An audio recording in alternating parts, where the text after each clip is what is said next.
Ça a été le CEO de General Electric à l'époque en 1999, qui s'appelle Jack Welch. Il avait saisi qu'Internet, ça allait être quelque chose de plus ou moins grand. Et donc, il a demandé à ses top 600 senior managers de trouver un jeune dans la boîte pour leur expliquer ce que c'était qu'Internet et comment l'utiliser.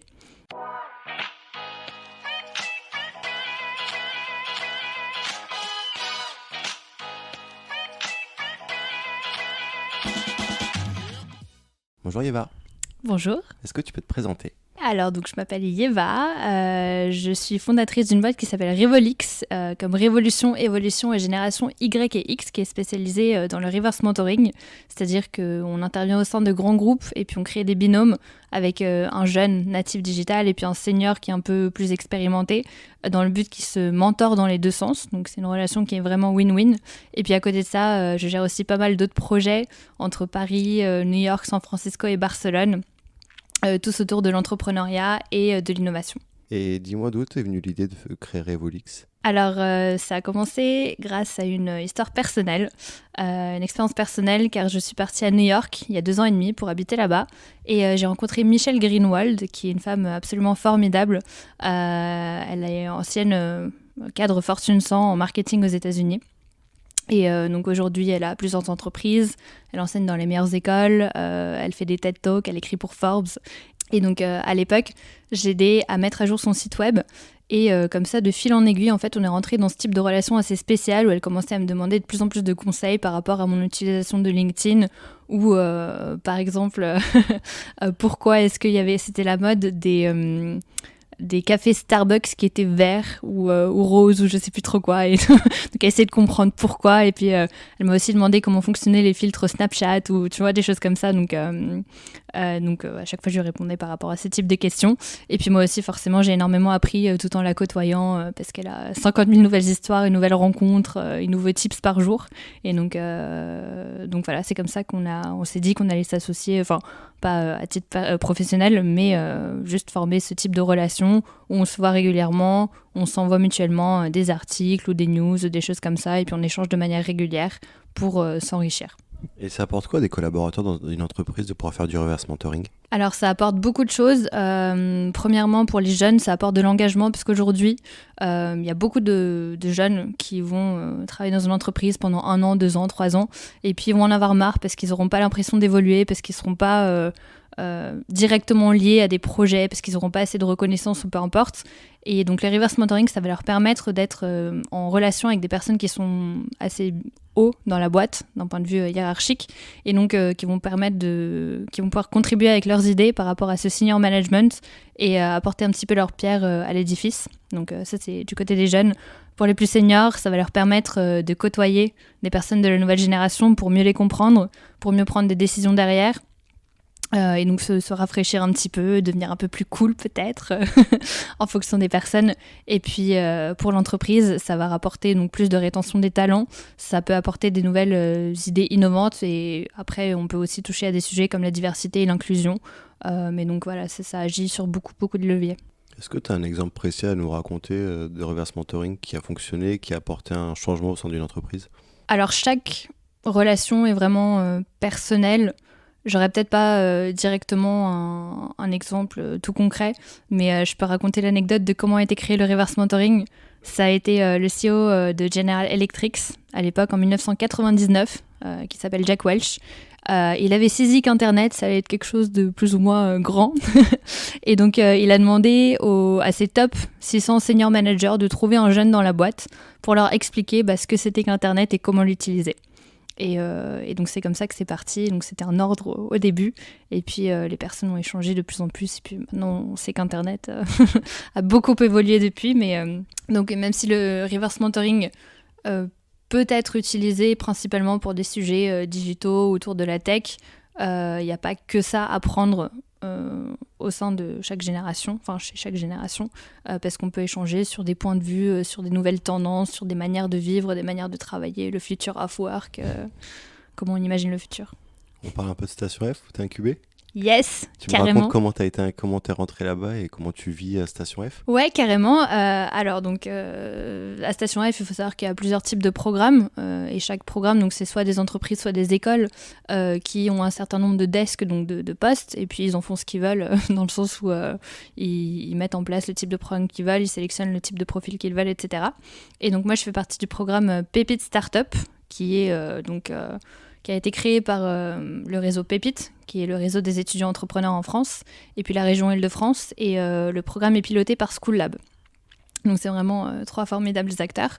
Et donc pour rentrer à Station F, il fallait d'abord que je passe une première sélection pour rejoindre le réseau Pépite, donc des étudiants entrepreneurs. Et à la fin de mes études, j'ai fait ce qu'on appelle le diplôme étudiant entrepreneur. Et seules les personnes qui participent à ce diplôme, qui le font, ont le droit de rejoindre Station F, mais pas tout le monde ne peut y accéder. Donc c'est une deuxième candidature où donc il y a une sélection sur dossier et puis une sélection sur entretien. Par rapport au projet? C'est par rapport au projet, c'est par rapport à la personne aussi. Ils prennent pas mal de personnes early stage, donc c'est pas, faut pas forcément avoir un proto ou déjà des clients. Enfin d'ailleurs, il y en a très peu qui en ont. Mais c'est surtout sur des critères comme la cohésion, enfin la capacité à aller aider les autres personnes de ta team, enfin des autres personnes qui sont incubées.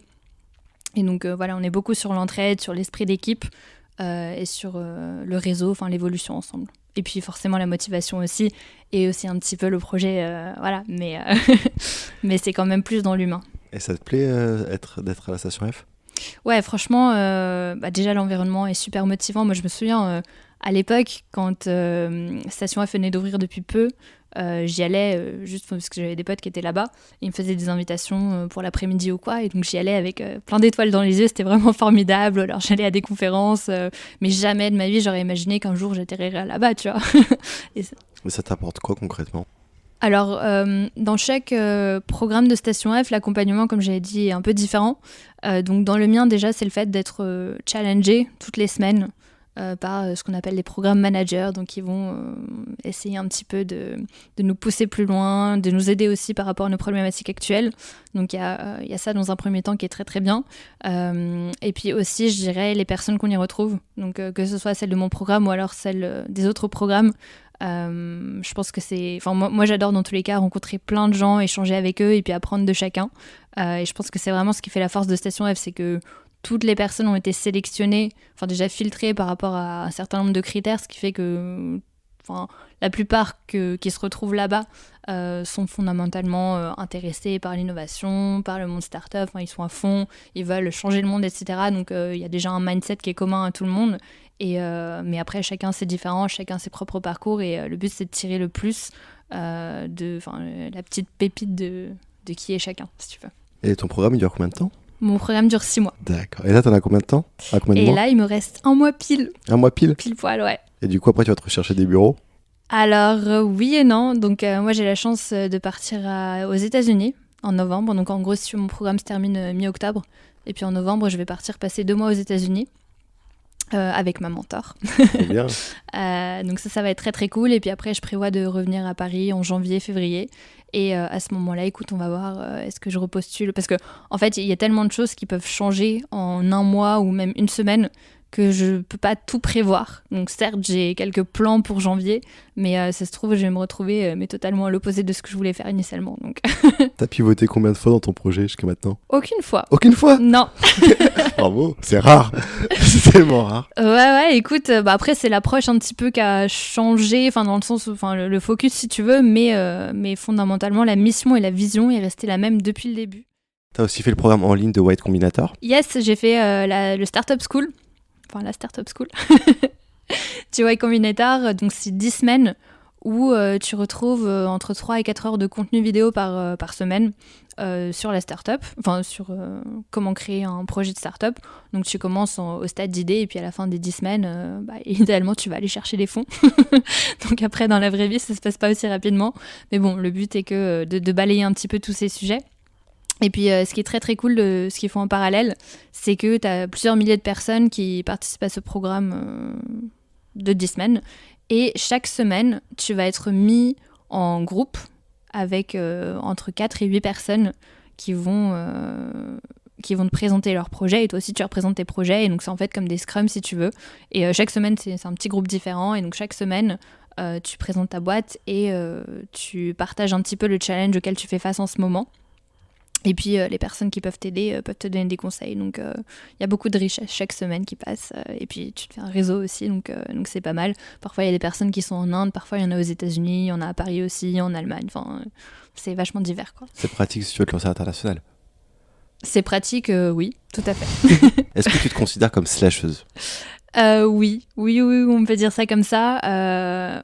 Après, j'estime que le monde va évoluer vers une réalité où plus ou moins tout le monde va être slasher. Pourquoi ? Parce que chacun va se nourrir. En fait, je pense que c'est pas mal d'avoir plusieurs projets et de se nourrir, les faire se nourrir les uns des autres. Parce que ça apporte une réelle richesse plutôt que de se concentrer juste sur un sujet. Et je pense que dans le monde dans lequel on vit aujourd'hui, c'est important de pouvoir maîtriser plusieurs sujets plutôt que d'être vraiment super méga expert dans un seul. Tu penses que notre génération aura 4 ou 5 vies en termes professionnels ? Ah, totalement, même plus que 4 ou 5. Parce que, comme on en a parlé tout à l'heure, aujourd'hui, si tu bosses dans un grand groupe ou même si tu lances ton projet startup ou quoi que ce soit, tu vas faire ça 1, 2, 3, 4 ans. Et puis après, tu vas en avoir marre et donc tu vas changer radicalement de focus. Et donc tu vas passer totalement à autre chose. Et ce qui est magnifique, c'est qu'avec toutes les plateformes en ligne aujourd'hui, tous les réseaux sociaux, tu as plus d'opportunités pour accéder à ce type de job ou d'expérience ou peu importe. Et donc, c'est beaucoup plus facile de le faire. Et donc, notre génération aussi, on a moins peur de dire les choses tout haut et donc de se remettre en question. Alors que, par exemple, en génération de nos parents, tu devais passer toute ta carrière dans la même boîte et puis si tu la quittais, c'était un peu considéré comme un fail. Donc, c'est un peu triste. Combien de fois on entend nos parents mais trouver un CDI ? Ouais, non mais... C'est dommage. Et du coup, tu fais quoi d'autre à côté de ta startup ? Alors, donc, je fais du coaching, déjà, qui est basé sur des résultats psychométriques. Tu peux définir ? Oui, tout à fait. Non, donc concrètement, ce que ça veut dire, c'est que dans les grands groupes, il y a des personnes qui ont été identifiées comme des hauts potentiels, donc qui peuvent évoluer assez rapidement. Et ces personnes-là, tu leur donnes accès à une plateforme où tu vas répondre à des questions pendant 30-40 minutes, et puis l'algorithme de la plateforme va te calculer un petit peu ton résultat psychométrique, c'est-à-dire quelle personnalité est-ce que tu as, comment tu vas gérer tes émotions, ton stress, est-ce que, de quelle manière est-ce que tu manages des gens, est-ce que tu sais gérer ton temps.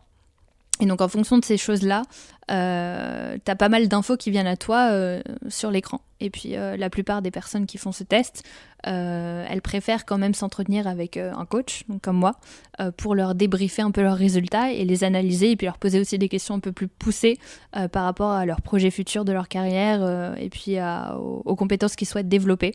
Et donc c'est pour ça qu'ils s'entretiennent avec moi pendant 1 heure au téléphone par rapport à leur carrière. Et comment tu as l'idée de faire ça ? Alors on m'a proposé ça. D'accord. Voilà, parce que c'est un des cofondateurs la plateforme s'appelle Praditus, et donc c'est un des cofondateurs qui était mon prof à l'époque, qui avait identifié que moi je savais bien me servir de la plateforme parce qu'on avait passé ce genre de test déjà en école, et puis de fil en aiguille, donc on était restés en contact, etc. Et puis il m'a proposé de faire ce genre de coaching. Alors qu'à l'époque, moi, j'ai pas fait d'études de psy ou quoi que ce soit, mais j'ai fait pas mal de développement personnel à côté pour moi-même. Et donc, je pense que c'est ces éléments-là qui m'ont quand même servi pour que je puisse derrière effectuer des sessions de coaching. Mais après, c'est comme dans tout, tu vois, il faut juste se lancer et puis après... Ça prend sur le terrain. Exactement. Donc t'es vraiment au cœur de l'humain, en fait, quoi que tu fasses. Ah ouais, non mais moi je trouve que l'humain, c'est super important. J'aime beaucoup les nouvelles technologies. Je suis le genre de personne à avoir Alexa chez moi. Tu savais qu'on allait en parler d'Alexa. Non, mais à soutenir, on va dire, tout ce qui est transhumanisme. Bon, après, ça, c'est un peu extrême. Mais... Je me promets à le vouloir. Je sais pas si t'as vu, il y a une dame qui a un bras robotique maintenant. Grâce à son bras, elle arrive à ouvrir des Tesla. D'accord. C'est assez drôle. Mais bon, okay. Voilà. C'est comme il y a des personnes, alors je sais plus dans quel pays c'est, mais qui ont une puce au poignet. Et donc, ça leur permet de ne plus avoir à utiliser un password pour leur ordinateur. Ça leur permet de débloquer forcément les portiques quand ils arrivent dans le bâtiment. Et puis, il traque aussi la géolocalisation, C'est plein ça. de choses comme Ouais, ça. j'avais vu ça fait un peu peur, mais bon, pourquoi pas, hein. Ah, mais je pense que c'est pas mal. Ouais. Eh ben écoute. Oui, du coup, t'étais fan de nouvelles technologies? Oui, donc tout ça va. Oui, donc moi, j'adore tout ce qui est nouvelles technologies. Par contre, je pense que le cœur de tout, c'est quand même l'humain. Et que la tech, ça aide juste à augmenter, en quelque sorte, l'humain, mais pas le remplacer. Et c'est pour ça que tout ce qui est relations humaines, c'est vraiment plus important que quoi que ce soit d'autre. Tu penses que ça se perd ou pas? Les relations humaines, Oui. elles peuvent se perdre dans le sens où, à cause de tous les réseaux sociaux, mais même Instagram, il y a des personnes qui vont s'isoler parce qu'elles vont voir que tous ces profils qui postent des vies, des photos de vie absolument incroyables, elles ont une vie de dingue alors que eux ils sont un peu tout seuls et donc ils vont s'enfermer par rapport à ça, ils vont parler un moins de potes, ils vont s'isoler. Mais en revanche, la technologie, je pense qu'elle permet aussi d'avoir plus d'interactions humaines. Par exemple, mon meilleur pote, il habite à New York et ça fait 6-7 ans, à peu près, je sais même plus, qu'il habite à New York et on parle, mais tous les jours, tu vois, on fait des FaceTime. Mais donc, c'est pour dire que et puis forcément, on se rend visite aussi en présentiel, tu vois. C'est pas que autant d'années à distance, mais donc tout ça pour dire que la tech, elle peut aussi aider à forger ce genre de relations humaines. D'accord. Du coup, t'as d'autres activités que tu caches? Ouh là là, beaucoup de choses. On va dévoiler les choses une à une. Je donne aussi des cours en école de commerce. D'accord. Tu leur apprends quoi? Alors, je leur apprends comment gagner dans la vie. Ça, c'est bien. Non, je leur apprends... on aborde des sujets de développement personnel et d'orientation de carrière. Donc, c'est les préparer pour la vie professionnelle, on va dire. Et là, à partir de la rentrée, je vais mettre en place un cours de leadership entrepreneurial. Donc, pour les 5e années qui sont en spécialisation entrepreneuriat. Qu'est-ce qu'ils vont apprendre? À faire du concret. Parce que moi, j'en ai marre des cours d'entrepreneuriat où tu rédiges un business plan, où tu étudies 50 000 théories et tu fais des case studies et compagnie. Mais moi, je veux vraiment à ce qui touche au concret, à ce qui teste, mais directement, mais dès la première semaine. Si tu es entrepreneur ou si tu veux créer ta boîte, il faut que tu te lances, mais directement, quoi. En 1 jour, en 2 jours, et puis c'est tout. Au lieu de procrastiner, au lieu de préparer, de mettre 6 mois à préparer ton business plan alors que t'as pas parlé à un seul user. Que se lancer dans l'entrepreneuriat en étant étudiant, c'est le meilleur moment, selon toi? Alors, je trouve qu'il n'y a pas de meilleur moment ou non. Enfin, je pense que ça n'a pas de lien. Je pense que si ta question, c'est par rapport à l'entrepreneuriat, il faut se lancer quand c'est le bon moment par rapport à ton projet, par rapport à toi, par rapport au marché. Et donc, que tu sois étudiant ou non, en fait, on s'en fout. Mais parce que si tu vas te démener à fond sur ton projet, et sachant qu'en plus, avant que tu fondes une famille, avant que tu sois installé avec un loyer à payer, avec beaucoup plus de responsabilités et tout ça, c'est quand même moins risqué, on va dire. En tout cas, quand tu es étudiant, c'est le moment de ta vie où, à mon avis, tu peux prendre le plus de risques, mais que ce soit entrepreneuriat ou autre, ou voyage dans le monde, ou peu importe, mais c'est le moment où tu peux juste tout tenter et pour après te développer par la suite. Ça t'apporte quoi de donner des cours? C'est une bonne question. Alors tout d'abord, il faut savoir qu'il y avait une année où j'étais étudiante et l'année d'après, donc 3 mois après concrètement, j'étais prof. Ah d'accord. Qu'est-ce qui s'est passé? On m'a proposé de donner des cours tout simplement. D'accord, donc t'étais plus étudiante. Ouais, j'étais plus étudiante et... T'es devenue prof, ok. Ouais, parce que en fait, si tu veux, j'ai lancé ma boîte avant même d'avoir fini mes études. Donc il y avait une période plus ou moins de transition où j'étais pas en stage de fin d'études, mais je montais ma boîte. Donc j'étais en dehors de l'école, mais j'avais quand même mon mémoire à rédiger et tout ça. Et puis 3 mois après, c'est la rentrée, mais rebelote. mais de l'autre côté, du coup. Et donc premièrement, ça me challenge moi-même, parce que je peux te dire que le premier jour de cours, je savais pas du tout comment j'allais faire. Et je trouve que c'est super cool d'inspirer. Enfin, pour moi, en partie, la définition de succès, c'est de pouvoir inspirer les personnes et de contribuer à leur réussite de quelque manière que je puisse. Et donc, le fait de moi-même partager mon vécu, enfin, en tout cas, essayer d'inspirer les personnes et de les pousser, en fait, à se démener et à faire les choses comme ils le veulent. Et ouais, de les pousser à aller au bout de ce qu'ils souhaitent faire, plutôt que de se voir imposer ce qu'il faut qu'ils fassent par je sais pas qui, ou alors tomber sur le premier stage qu'ils ont, et puis on leur propose un CDI derrière, et puis 3 ans plus tard, ils sont pas du tout heureux parce que c'était cool, mais ils ont un loyer à payer. Mais non, en fait, il faut que tu prennes tes décisions directement en fonction de ce qui te fait kiffer. Enfin, en tout cas, moi, c'est ce que je fais. Et je pense que que trop peu de personnes le font aujourd'hui et qu'il faudrait développer ça. On va terminer ce podcast avec les flip and fast. Okay. Donc je te pose des questions courtes. Ouais. Voilà, une personne le prochain invité que je devrais avoir en podcast. Alors moi je pense à une personne qui m'a pas mal inspirée. C'est Anas Madani. Il est Chief of Learning and Development chez Preto. Et en fait lui, il est vraiment expert dans tout ce qui est formation, learning. Et il a vraiment une approche de la vie et de l'apprentissage qui sort un peu du lot et qui est formidable. Et puis, on s'était rencontrés en conférence quand... moi, j'en donnais une, il était venu me voir à la fin. Puis, par la suite, on a échangé et maintenant, on est devenus bons amis. Et de manière régulière, on brainstorm, on essaye un peu de changer le monde et puis de décortiquer l'approche du learning, etc., qui est passionnante. Donc, je pense qu'il a beaucoup de choses à dire sur ce sujet. C'est quoi, selon toi, l'approche du learning qu'il faudrait modifier dans les écoles ? C'est le concret. C'est vraiment trois choses en fait. Premièrement, passer au concret plutôt que de faire de la théorie, mais c'est vraiment aller se casser la gueule et puis en apprendre. Deuxième chose, ce serait le réseau. Donc ça touche au concret, c'est d'aller à la rencontre des personnes, de développer son réseau, de l'exploiter et puis d'aller chercher les opportunités avec ça. Et puis la troisième chose, mais ça c'est vraiment très personnel parce que je suis vachement dans le développement de moi-même, c'est de sortir de sa zone de confort. C'est que les écoles poussent sans arrêt. Et moi, d'ailleurs, je pousse mes étudiants sans arrêt à sortir de leur zone de confort. Ils n'ont pas le choix. Et c'est super marrant. J'en connais qui ont dû faire des malaises avec toi. Mais non. Mais non. Paris ou New York ? Paris-New York.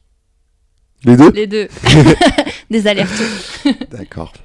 Start-up ou grande entreprise ? Start-up. Station F ou White Combinator ? Station F puis White Combinator. Les deux ?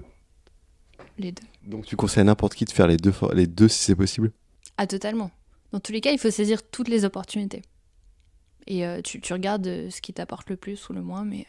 La bonne équipe, selon toi ? Alors moi, je dirais que dans tous les cas, toute l'équipe doit partager les mêmes valeurs. Ou en tout cas se retrouver autour de certaines valeurs et puis construire autour de celles-ci. Il faut avoir un mindset toujours positif et de tester des choses en fait, tout le temps. Et après, il faut vraiment rester positif et ne jamais lâcher. D'accord. Bon, je pense qu'on va arrêter ce podcast. Ah non, j'ai oublié. Pardon. Oui. C'est quoi le prochain grand flip ? Moi, je suis une personne qui prend toujours ses décisions un peu de manière spontanée. Donc, ça se trouve, demain, je vais avoir un grand flip et puis sans m'en rendre compte. Mais je pense qu'il y a déjà pas mal d'opportunités qui vont tomber dès la rentrée, là, qui sont en train de se mettre en place pour Revolix. Et après mon départ aux États-Unis, je pense que ça aussi, ça va changer pas mal de choses. Donc écoute, on verra. Je te tiendrai au courant. Merci beaucoup à toi. Merci Serge. Et bonne continuation à toi. Merci beaucoup.